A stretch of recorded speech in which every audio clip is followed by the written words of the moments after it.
Paz e luz, paz e amor, vocês estão sintonizados com a RAM. Eu sou seu radialista Aroni. Estamos lendo o livro O Sublime Peregrino do mestre Ramatiz, psicografado pelo médium Hercílio Mães. Capítulo 16. A influência benéfica do povo galileu na obra de Jesus. Pergunta: gostaríamos de conhecer maiores particularidades quanto à contribuição do povo galileu na tarefa messiânica de Jesus. É possível? Ramatiz: o povo galileu era habituado à simplicidade.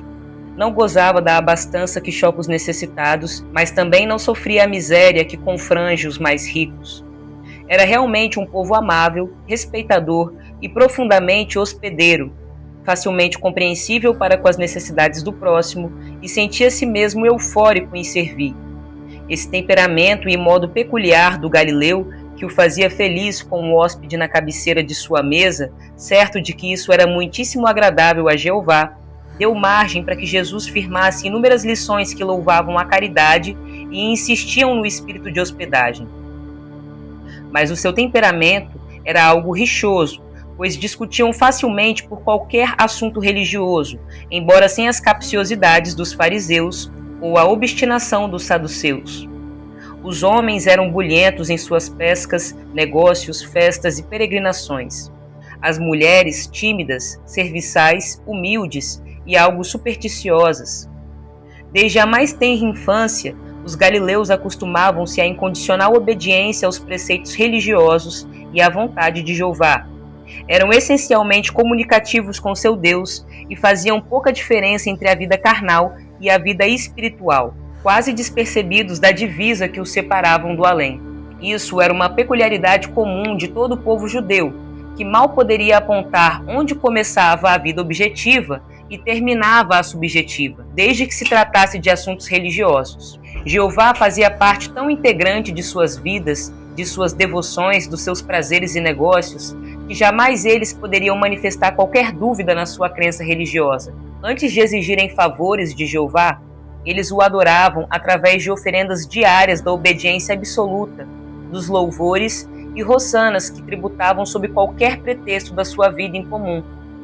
Quando o Senhor não lhes correspondia nas lutas, nos negócios, na libertação contra os inimigos, os judeus não se rebelavam nem descriam, mas apenas se entristeciam, tal qual os filhos obedientes e afetuosos se conformam com as negativas dos pais. No entanto, qualquer favor mais insignificante atribuído a Jeová era motivo sagrado para eles oferecerem em seu louvor o melhor casal de pombos, o carneiro mais gordo, o vaso de óleo mais cheiroso, o incenso mais fragrante trazido da Índia, o presente mais terno buscado em Alexandria. Não era um tributo convencional e interesseiro, mas uma oferenda cheia de mimos e de cuidados. Pergunta: alhures, dissestes que os galileus eram menos apegados aos ritos e às obrigações religiosas. Não é assim? Ramatiz: realmente, isso era verdade. Aliás, a Galileia ficava ao norte de Jerusalém, e por isso seus habitantes não podiam frequentar tão assiduamente o templo como os judeus que ali moravam. Essa dificuldade enfraquecia-lhes o gosto ou o dever das oferendas constantes, relaxando-lhes o compromisso religioso tão arraigado entre os jerusalemitas. Pouco a pouco, descuravam de suas obrigações para com o templo, e à medida que Jesus lhes incutia no espírito a natureza espiritual do reino de Deus, afastavam-se das observâncias exteriores das leis e das prescrições mosaicas, apegando-se cada vez mais aos rabis itinerantes. Os galileus jamais poderiam assistir a qualquer cerimônia privada no templo. Eram condenados pelos fariseus porque lhes faltava o espírito de nacionalidade judaica e ainda admitiam dúvidas ou novas interpretações sobre os ensinos de Moisés, considerados imutáveis. De outro lado, sofriam os apodos e as críticas dos saduceus, porque além de lhes faltar a aristocracia judaica, enfraquecia-lhes a confiança nos sacerdotes e se apegavam mais propriamente aos seus rabis empoeirados. Os galileus, na realidade, consideravam sua religião como pura emotividade de espírito e não como ferrenho código moral. Eis aí alguns rápidos traços do povo galileu que, em sua peculiaridade afetiva, sua crença religiosa de amor a Jeová Seu temperamento amoroso e hospedeiro o fizeram a moldura viva da obra messiânica de Jesus. Assim como o fermento levê da massa de farinha e lhe favorece o crescimento, o povo galileu também foi o fermento humano que deu força iniciativa e divulgou o evangelho do Mestre Jesus, o qual jamais encontraria tanta afetividade, compreensão e amor para o sucesso dos seus ensinamentos. Ele não teria nenhum êxito se os pregasse de início entre os saduceus orgulhosos e os fariseus intrigantes, que se apegavam à letra da lei como o carrapato ao couro do animal. O povo galileu, alegre, ativo, buliçoso, rixento, sincero na sua fé e puro na sua amizade, foi realmente o verdadeiro ensaio para o advento do cristianismo.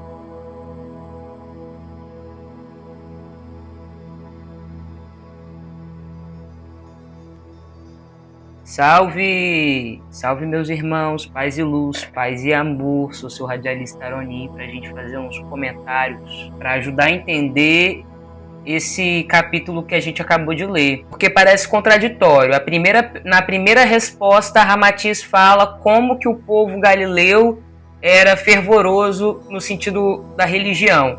E aí já na segunda pergunta, a equipe fala com ele: ué, mas você não disse que eles eram mais desapegados? E aí o Ramatiz fala: eles eram mais desapegados. Então assim, pode parecer que há uma contradição aí, mas não tem.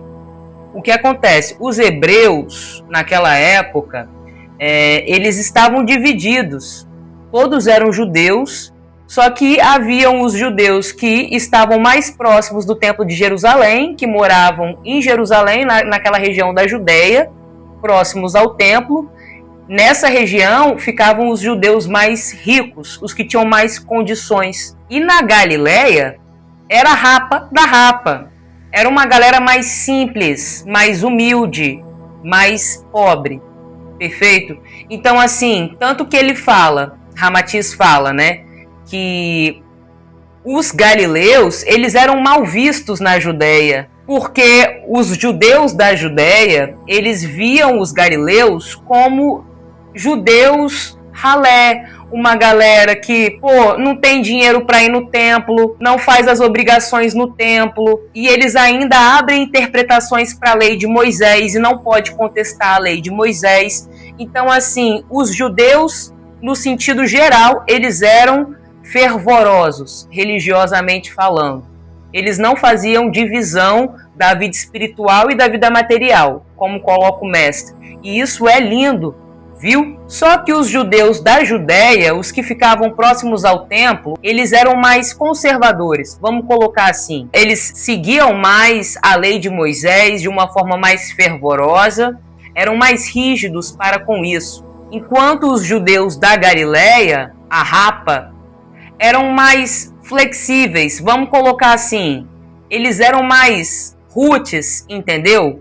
Eles eram mais emocionados, mais espiritualizados, no sentido de que a espiritualidade deles era livre. Eles sentiam Jeová em tudo. E para eles era o suficiente, não tinha tanta necessidade de se atrelar de uma forma rígida a um código de conduta. Outra coisa, os judeus da Galileia, eles também tinham muito apego aos rabis itinerantes, né? Porque tinha o templo de Jerusalém, que era o templo da região, e nas outras regiões o que tinha era sinagoga. Então cada sinagoga tinha um corpo de rabis, né? Tinha seus rabis, e os rabis eram aquelas pessoas que explicavam as leis de Moisés, que explicavam a Torá, que eram os professores espirituais da época para aquela galera. Então, quando alguém precisava de alguma coisa, ou alguém tinha alguma dúvida sobre qualquer coisa relacionada à religião, como essa religião influenciava no cotidiano, as pessoas da Galileia procuravam os rabis. Em Jerusalém, na Judéia, os judeus, eles recorriam aos sacerdotes. Então também tinha essa disputa, né? A galera da Judéia achava que, tipo assim, os judeus da Galileia não consideravam os sacerdotes. Os galileus, eles davam mais valor aos seus próprios rabis, aos rabis que ficavam, sabe, na região, do que para os sacerdotes do templo. E quando chegou Jesus, que se tornou um rabi itinerante, isso ficou mais intenso ainda, essa racha, porque Jesus trouxe o Novo Testamento, ele trouxe uma nova forma de você recorrer à espiritualidade. Ele trouxe um novo Jeová, um Jeová misericordioso, um Jeová bom, um Jeová de amor e paz. E isso distorcia dos ensinamentos do que até então se entendia da divindade. Jesus influenciava todos aqueles que estavam escutando ele a ter uma relação mais livre com a espiritualidade e mais emancipada do tempo. E isso, para os fariseus, para os saduceus, para os sacerdotes do templo, era um absurdo. O terreno que foi fértil para que o evangelho de Jesus florescesse foi a Galileia dos galileus, ou seja, da galera mais simples, a galera mais roots, os hippies da época, tá? Da forma que eu vejo, os galileus eram os hippies da época. É engraçado pensar que por mais que a riqueza tenha sido criada por Deus para que a gente possa utilizar na construção de boas obras, ela sempre esteve atrelada na nossa sociedade a classes e a grupos que não tem nada de espiritualizados, né? Que não tem nada de espiritualidade. Porque grande responsabilidade tem os fariseus, os sacerdotes, ou seja, a galera que administrava o templo de Jerusalém na crucificação de Jesus, né? Complexo isso. A gente pensar que historicamente quem teve dinheiro e quem teve poder não serviu a Deus, serviu a si próprio, serviu aos seus próprios interesses. Então é bom refletir, né, essa ânsia, essa busca desesperada por poder e acúmulo de bem material que a gente tem hoje, que a sociedade capitalista inspira a gente a ter, porque isso tecnicamente nunca esteve a serviço, né? Tudo bem você ter, não é sobre não ter, mas que sirva a um propósito mais elevado, que sirva a um propósito superior, né? E não só a interesses egoístas, porque, né, nego, vamos elevar a nossa consciência. Jesus morreu por conta dos sacerdotes do templo. Assim como se Jesus viesse hoje falando a mesma coisa que ele falou lá atrás e tendo a mesma repercussão que teve, você pode ter certeza que a galera da igreja hoje ia dar um jeito de excomungar esse discurso, essa pessoa que fala, assim como fez lá atrás. E a história iria se repetir. É isso, meus irmãos, paz e luz, paz e amor. Sou seu radialista Aroni. Vocês estão sintonizados com a Rádio Andrômeda, na Marie Câmbio Desligo.